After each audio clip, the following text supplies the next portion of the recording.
தேனி மாவட்டம் பெரியகுளம் அருகே பத்திரிகையாளர் என கூறி பணம் கேட்டு மிரட்டுவதாக ஊராட்சி செயலாளர்கள் சங்கத்தினர் குற்றம் சாட்டியுள்ளனர்.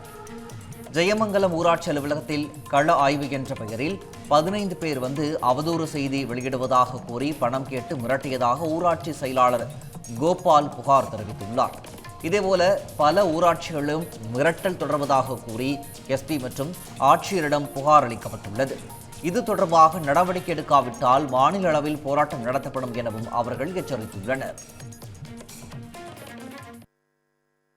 தகவல் அறிவு உரிமைச் சட்டம் அப்படிங்கிறத தவறாக பயன்படுத்தி தேனி மாவட்டத்தில் இருந்தும் கோயம்புத்தூர், திருப்பூர், விருதுநகர் மாவட்டத்தில் இருந்தும் நிருபர்கள் என்ற போர்வையில் ஊராட்சியில் கள ஆய்வு செய்ய வருகிறோம் என்று 25 வருட ஆவணங்களை கேட்டு தொடர்ந்து இவர்களுக்கு மன உளைச்சலை உருவாக்கி கொண்டிருக்கிறார்கள்.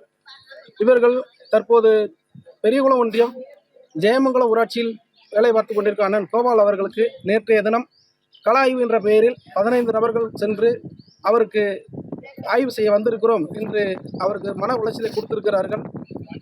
இது போன்ற நிகழ்வுகள் தேனி மாவட்டத்தில் உள்ள பல்வேறு வகையான ஊராட்சிகளிலும் இது தொடர்ந்து நடைபெற்றுக் கொண்டிருக்கிறது.